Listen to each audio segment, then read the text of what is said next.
Dopo il primo tempo la differenza tra lucani e laziali sembrava fosse solo in un calcio di rigore. A fine partita il divario tra le due formazioni è risultato però ben più evidente in fatto di gioco e di gol. Cominciamo dal rigore, se lo procura Genco ed è Zian l'impeccabile esecutore dagli 11 metri.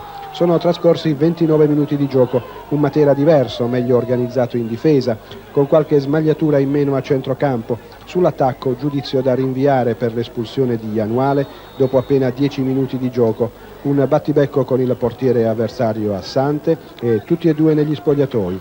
In svantaggio di un gol per il Frosinone dell'ex Sorrentino, che a fine gara si è dimesso, il controllo della gara si è fatto più difficile. Troppo poco il gran dinamismo di Rebesco, un altro ex, per scardinare la difesa materana, tant'è che alla fine il portiere dei lucani Bruno è stato costretto ad un solo intervento difficoltoso su ravvicinata conclusione di Franca Bandiera al 44esimo del primo tempo.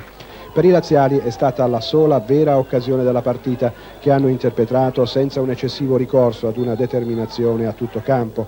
Quasi in surplus la loro gara, da parte materana invece un piglio diverso, frutto della migliore disposizione in campo degli uomini, ma anche di una voglia di non perdere altre occasioni per la vittoria che mancava da diverse settimane.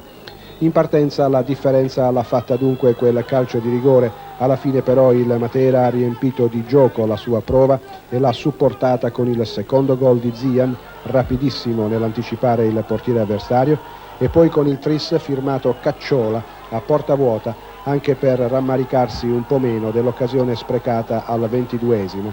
Un successo per seppellire sotto 3 gol la crisi e guardare con più fiducia al futuro, una condizione che non appartiene al Frosinone, precipitato dopo questa pesante sconfitta nella zona a rischio.